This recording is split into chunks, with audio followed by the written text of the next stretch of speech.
નમસ્કાર મિત્રો, સ્વાગત છે તમારું અમારી યુટ્યુબ ચેનલમાં। તો મિત્રો, જીએસએસબી એટલે કે ગુજરાત ગૌણ સેવા પસંદગી મંડળ દ્વારા જુનિયર ફાર્માસિસ્ટની પોસ્ટ પર ભરતી જાહેર કરવામાં આવેલી છે। તો આ ભરતી વિશે આપણે તમામ માહિતી આજના વિડીયોમાં મેળવી લઈએ। તે પહેલા વિડીયો ગમે તો લાઈક અને શેર કરી દેજો, ચેનલમાં નવા હોય તો ચેનલને સબસ્ક્રાઇબ કરી દેજો। તો ચાલો મિત્રો, વિડીયોની શરૂઆત કરીએ।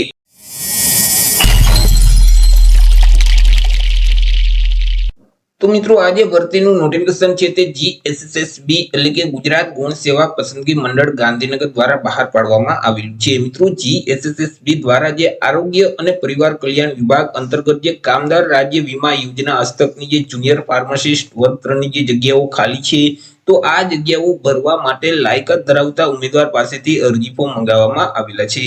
તો સૌથી પહેલા તો આપણે વાત કરી લઈશું કંઈક અગત્યની તારીખ વિશે। હવે મિત્રો, આ જે ભરતી છે તેમાં જો તમારે અરજી કરવી હોય તો ઓનલાઈન અરજી ફોર્મ ભરવાનું રહેશે। ઓનલાઈન અરજી ફોર્મ છે તે 14/7/2025 બપોરના 2 વાગ્યાથી શરૂ કરી દેવામાં આવશે। 14/7/2025 થી લઈ અને 28/7/2025 ના સમયગાળા દરમિયાન તમારે ઓનલાઈન અરજી કરવાની રહેશે। મિત્રો, ઓનલાઈન અરજી ફોર્મ જે ઓજાસનું પોર્ટલ છે એટલે કે ojas.gujarat.gov.in નામની જે વેબસાઇટ છે તે વેબસાઇટ ઉપર જઈ તમારે 28/7/2025 સુધીમાં ઓનલાઈન અરજી કરવાની રહેશે। મિત્રો, આ ભરતીમાં જો તમારે ઘર બેઠા જ ઓનલાઈન અરજી ફોર્મ ભરવું હોય તો અમારા જે WhatsApp નંબર છે 6352228352 આ નંબર પર તમે WhatsApp પર મેસેજ કરશો કે અમારે જુનિયર ફાર્માસિસ્ટમાં ઓનલાઈન અરજી ફોર્મ ભરવું છે, તો તમને નજીવી ફી સાથે ઘર બેઠા જ અરજી ફોર્મ ભરી દેવામાં આવશે। મિત્રો, અહીં ઓનલાઈન અરજી ફોર્મ ભરતી વખતે તમારે ફોટો અને સિગ્નેચર છે તે તમારે અપલોડ કરવાના રહેશે કે જેમાં ફોટાનું માપ છે તે 5 સેન્ટીમીટર ઊંચાઈ અને 3.6 સેન્ટીમીટરની પહોળાઈ હોવી જોઈએ, જ્યારે સિગ્નેચરનું જે માપ છે તે 2.5 સેન્ટીમીટર ઊંચાઈ અને 7.5 સેન્ટીમીટરની પહોળાઈ હોવી જોઈએ। તમે જે ફોટો અને સિગ્નેચરની ફાઇલ અપલોડ કરો છો તે ફાઇલનું ફોર્મેટ જેપીજી ફોર્મેટ હોવું જોઈએ અને ફાઇલની સાઇઝ છે તે વધુમાં વધુ 15 KB સુધી હોવી જોઈએ। મિત્રો, અહીં તમે જે ફોટોગ્રાફ અપલોડ કરો છો તે ફોટો તમારે તાજેતરનો પાસપોર્ટ સાઇઝનો ફોટો અપલોડ કરવાનો છે કે જેમનું બેકગ્રાઉન્ડ છે તે વ્હાઇટ કલરનું હોવું જોઈએ। જો વ્હાઇટ સિવાય અન્ય કલરનું બેકગ્રાઉન્ડ હશે અને તમે તે ફોટોગ્રાફ અપલોડ કરશો તો તે ફોટો છે તે માન્ય ગણવામાં આવતો નથી અને ફોટાની નીચે ફોટો પડાવ્યાની તારીખ છે તે લખવાની રહેશે અને તે તારીખ છે તે મિત્રો 1 વર્ષ પહેલાની ન હોવી જોઈએ, એટલે કે તાજેતરનો પાસપોર્ટ સાઇઝનો ફોટોગ્રાફ તમારે અપલોડ કરવાનો રહેશે।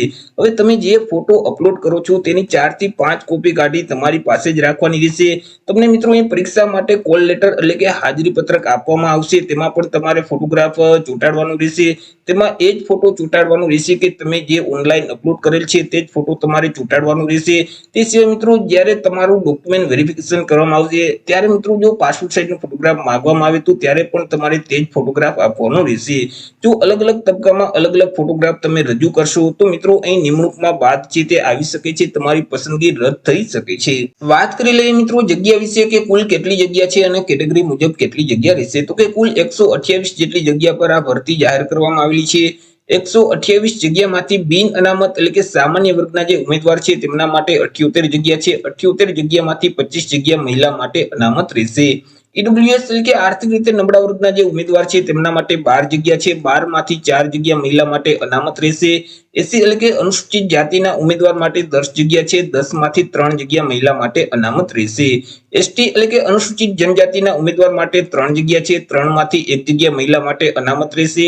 જ્યારે એસબીસી એટલે કે સામાજિક અને શૈક્ષણિક રીતે પછાત વર્ગના જે ઉમેદવાર છે તેમના માટે 25 જગ્યા છે। 25 માંથી 8 જગ્યા મહિલા માટે અનામત રહેશે। આવી રીતે કુલ 128 જેટલી જગ્યા છે, તેમાંથી 12 જગ્યા માજી સૈનિક માટે અનામત રહેશે।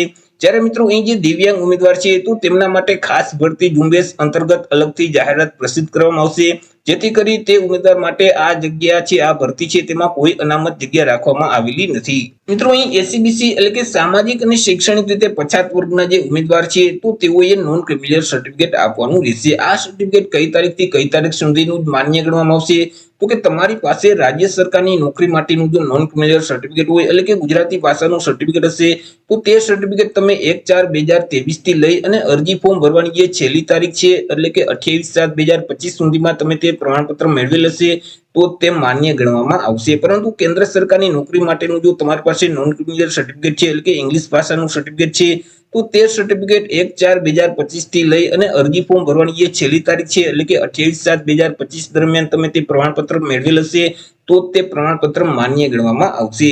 એવી જ રીતે મિત્રો જે ઈડબ્લ્યુએસ એટલે કે આર્થિક રીતે નબળા વર્ગના જે ઉમેદવાર છે તો તેઓએ ઈડબ્લ્યુએસ નું પ્રમાણપત્ર છે તે આપવાનું રહેશે. હવે મિત્રો આ જે ઈડબ્લ્યુએસ નું પ્રમાણપત્ર છે પછી તે અંગ્રેજી કે ગુજરાતી કોઈ પણ ભાષાનું હોય રાજ્ય સરકારનું, તો મિત્રો તે 29/7/2022 થી લઈ અને 28/7/2025 સુધીમાં તમે જો તે પ્રમાણપત્ર મેળવેલ હશે તો તે માન્ય ગણવામાં આવશે.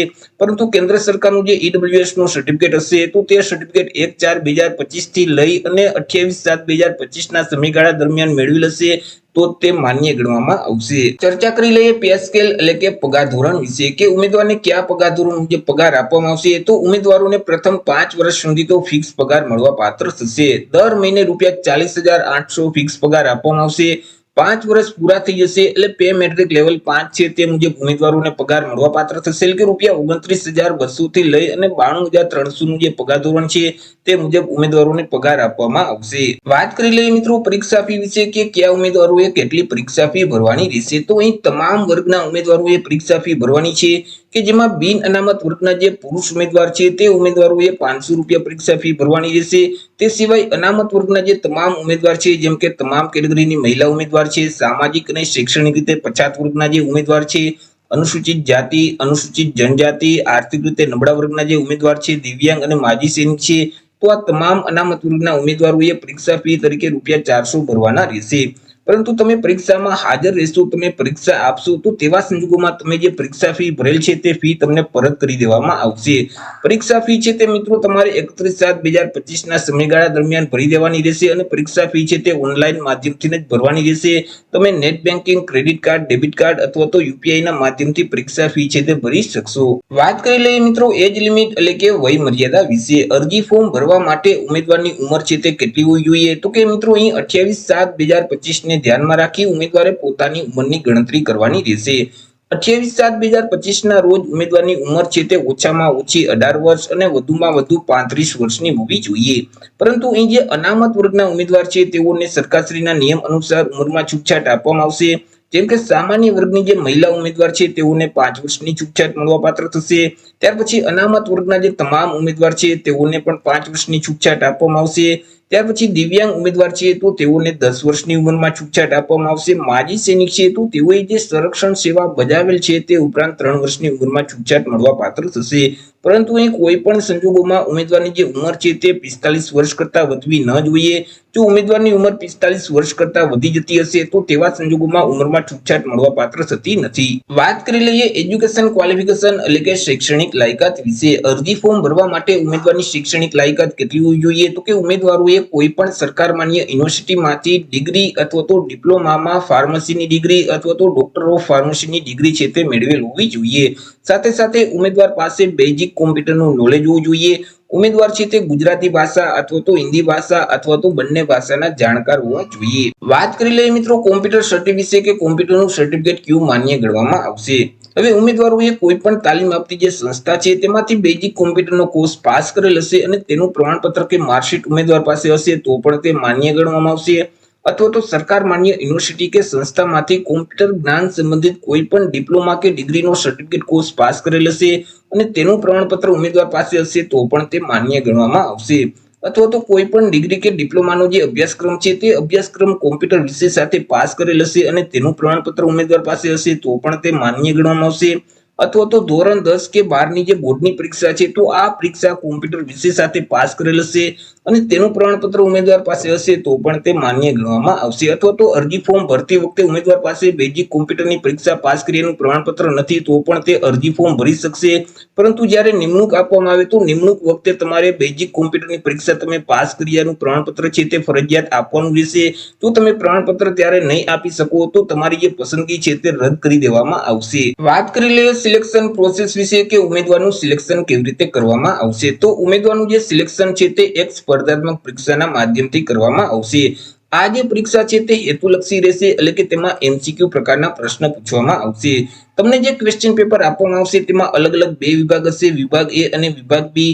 બંને વિભાગ ફરજિયાત આપવાના રહેશે અને બંને વિભાગમાં પાસ થવું ફરજિયાત રહેશે કે જેમાં વિભાગ એ છે તેમાં મિત્રો કુલ 60 એમસીક્યુ પ્રકારના પ્રશ્ન પૂછવામાં આવશે. એક પ્રશ્નનો 1 માર્ક એટલે કે 60 માર્કનો વિભાગ એ રહેશે કે જેમાં તાર્કિક કસોટીઓ અને ડેટા ઇન્ટરપ્રિટેશનને લગતા જે પ્રશ્ન છે તેવા 30 પ્રશ્ન પૂછવામાં આવશે અને ગણિત સંબંધિત 30 પ્રશ્નો પૂછવામાં આવશે. એટલે કે વિભાગ એ માં કુલ જે 60 એમસીક્યુ પ્રકારના પ્રશ્ન પૂછવામાં આવશે તે ગણિત અને રીઝનિંગના રહેશે. ત્યાર પછી મિત્રો વિભાગ બી માં કુલ 150 એમસીક્યુ પ્રકારના પ્રશ્ન પૂછવામાં આવશે. એક પ્રશ્નનો 1 માર્ક એટલે 150 માર્કનો વિભાગ બી રહેશે. હવે મિત્રો તેમાં ભારતનું બંધારણ, વર્તમાન પ્રવાહ, ગુજરાતી અને ઇંગ્લિશ ગ્રામર સંબંધિત 30 પ્રશ્ન પૂછવામાં આવશે કે જેમના 30 માર્ક રહેશે. તે સિવાય સંબંધિત વિષય અને તેની ઉપયોગિતાને લગતા જે પ્રશ્ન છે કે તમે જે શૈક્ષણિક લાયકાત પાસ કરેલ છે, જે પોસ્ટ છે તે સંબંધિત કુલ 120 પ્રશ્ન પૂછવામાં આવશે કે જેમના 120 માર્ક રહેશે. આવી રીતે વિભાગ એ માં 60 પ્રશ્નો, વિભાગ બી માં પણ 150 પ્રશ્ન, કુલ 210 એમસીક્યુ પ્રકારના પ્રશ્ન પૂછવામાં આવશે. 210 માર્કનું પેપર રહેશે. પેપર લખવા માટે તમને 3 કલાકનો સમયગાળો આપવામાં આવશે. આ જે પરીક્ષા છે તેમાં માઇનસ પદ્ધતિ લાગુ પડશે. જો તમે પ્રશ્નનો જવાબ ખોટો ટીક કરશો તો તમે જે પ્રશ્નનો સાચો જવાબ આપેલ છે અને તમને 1 માર્ક મળેલ છે તેમાંથી 1/4 માર્ક એટલે કે 0.25 માર્ક માઇનસ કરી દેવામાં આવશે. તો એ રીતે મિત્રો ગુજરાત ગુણ સેવા પસંદગી મંડળ દ્વારા જુનિયર ફાર્માસિસ્ટ વર્ગ 3 ની પોસ્ટો ભરતી બહાર પાડવામાં આવેલી છે. તો આશા રાખું છું વિડીયો પસંદ પડ્યો હશે. વિડીયો પસંદ પડ્યો હોય તો લાઈક અને શેર કરી દેજો. ચેનલમાં નવા હોય તો ચેનલને સબસ્ક્રાઇબ કરી દેજો. ફરી મળીશું એક નવા ટોપિક સાથે એક નવા વિડીયોમાં. ત્યાં સુધી જય હિન્દ, વંદે માતરમ.